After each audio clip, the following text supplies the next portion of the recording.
Okay, guys, welcome. Today we're going to talk about the concepts of poker and probability. Now, you don't need to know much about poker, but what we do need to know is how the standard deck is made up. Okay, so a standard deck will have 52 cards. Now, for your standard deck, you have 13 possible card values. You have the numbers 2 through 10, and then you also have the four face cards, the Jack, Queen, King, and the Ace. Okay. Now, for each of these 13 possible card values, you have four suits, right?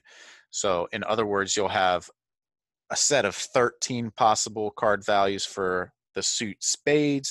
You'll have 13 possible card values for the suit hearts. Same for clubs and diamonds, right? Sometimes you also are interested in the color. And of course, the spades and the clubs are both black, and the hearts and the diamonds are both red. Okay.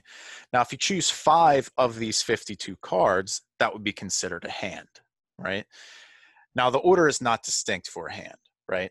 So if you have 2, 5, Jack, Ace, that's the same as Ace, 5, 8, 2, and Jack, right? So that's something to keep in mind. These would represent the same hand, right? Now, since this order doesn't matter, if we were interested in the number of possible hands, of course, this would just be 52 choose 5. Right? Or 52 factorial over 47 factorial, 5 factorial. Okay. And if you were to actually calculate this number, that would be what you would get. And it's worth doing. So this would be 52 times 51 times 50 times 49 times 48 times a 47 factorial over 47 factorial. And then we'll put 5 times 4 times 3 times 2 times 1, sure. Okay, so then what we would want to calculate for this explicit number would be 52 times 51 times 50 times 49 times 48 over 5 times 4 times 3 times 2. All right, and let's get an actual number for that just to be a little bit more precise. So if we do that,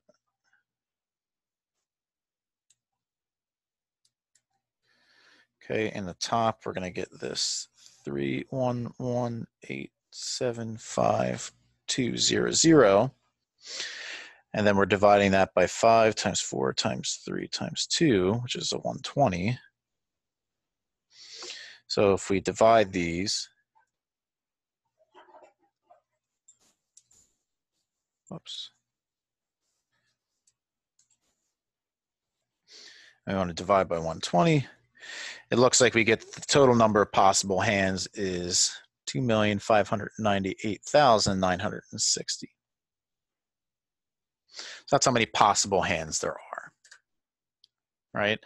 Now, for example, how many hands have exactly one ace? Okay, what is the probability of getting a hand with exactly one ace?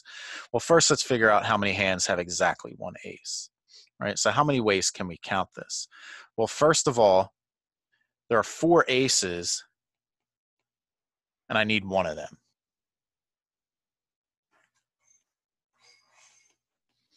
All right, so how do we do that? That's 4 choose 1. Right, but now I need 4 other cards. And by other, we just mean not aces.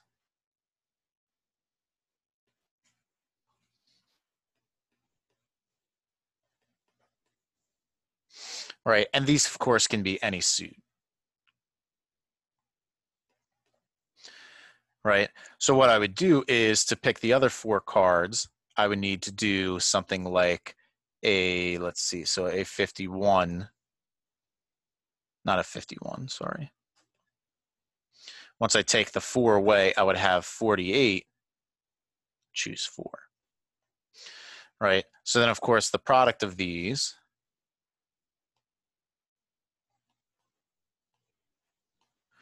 would give me the number of hands that have exactly one ace. Okay, now the probability of getting a hand with exactly one ace would be this probability, 41 choose, or 4 choose 1 times 48 choose 4, over 52, choose 5, right? And whatever that would come out to be. And it turns out that this probability is about 0.29, right? So you have a 0.29 roughly chance of having a card with, having a deck with, not a deck, a hand with exactly one ace. Okay, now in another example, what is the probability of having a hand with exactly 2 aces? Okay, and then of course, follow-up question, what about any pair, not necessarily just the aces, right? Well, let's do the 2 aces first, and then we can expand on that. Well, the probability of having a, or let's just count the number of ways to get a hand with exactly 2 aces.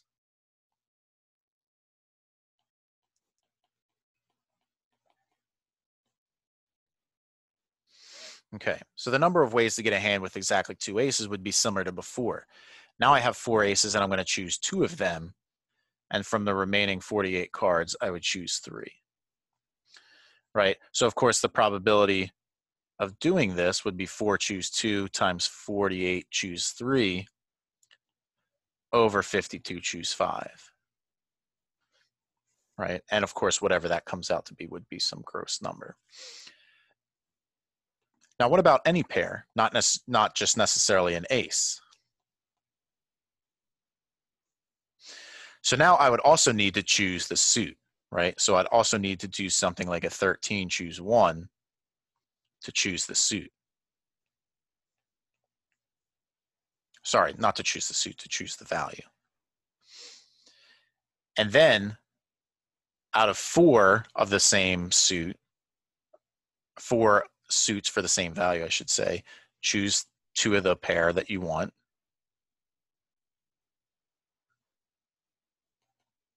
And then, of course, for the remaining 3 cards, choose any of the 48, right? So, of course, this probability would be 13 choose 1 times 4 choose 2 times 48 choose 3, all over 52 choose 5. And that would give you the probability of getting any pair. Now, if we want to be precise here, what we just calculated also includes other types of hands, right?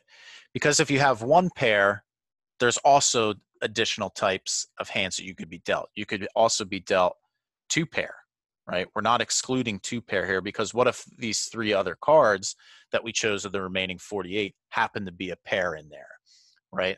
Or if they happen to be 3 of a kind, that would give us a full house, right? And of course, there's other type of hands that we can have. Now, how many hands have only 1 pair, right? So if we want only 1 pair, not 2 pair or anything else, then what would we have to do? Well, I would still choose my 13. Of my 13, I'm choosing a value for the pair.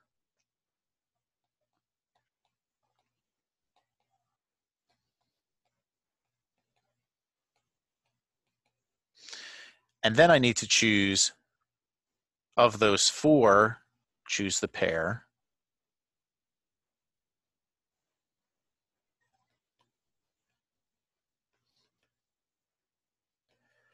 But now here's where it gets different, because now I have to select the other cards, right? And there are a number of different ways that we could do this. For example, one way would be to take the remaining cards first. So we have 48 cards and choose one of them. And as soon as I choose one of them, I'm eliminating 4 other ones, right? Because the one I've chosen plus the 3 that would match that. So then I could choose 44, choose 1, and then 40, choose 1. And these would make sure that we select 3 different cards at this point.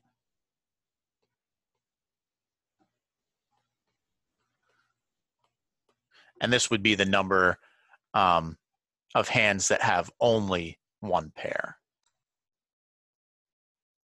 Now, of course, another way that we could do this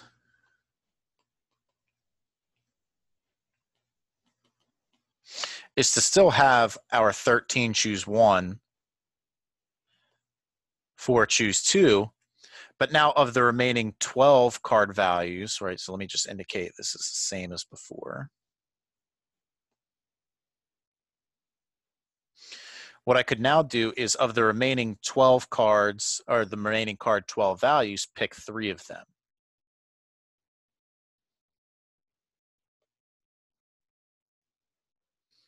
Other card values.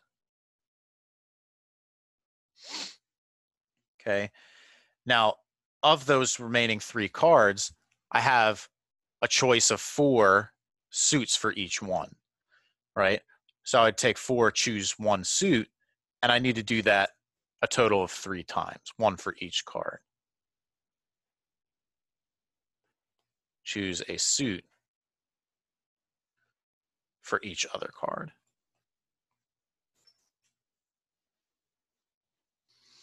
And that would be another way that you could calculate the same thing. And there's a couple different options that you could do here, but the idea is to use the one that works for you as long as it sort of makes sense, right? And of course, these would just give you the number of hands that have only 1 pair. Okay. Now for the last example, we'll do sort of a similar problem. We want to do how many hands have 3 of a kind and then 2 other different values. And then what is the probability of being dealt this hand? Well, same idea, right? So for the 3 of a kind, I need to choose one of the values. And then of the 4 cards, I need to choose 3. And then we could do it either 12, choose 2 for the remaining cards. And each of those has a 4, choose 1 squared. Or we could do a similar approach as this, as the first example here, right? Where we make sure that we select 2 different cards. All right, but if I use it this way, this would come out to be 13, choose 1 would be 13. 4, choose 3 would be 4. And then 12, choose 2, I'm just going to leave as 12, choose 2. And then 4, choose 1 squared would be 4 squared. And of course, over 52, choose 5. Right, so this would be the probability. So this is the number of ways, and this is the probability.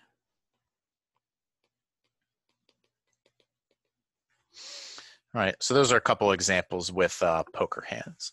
Okay, so I hope you enjoyed, and I will see you next time.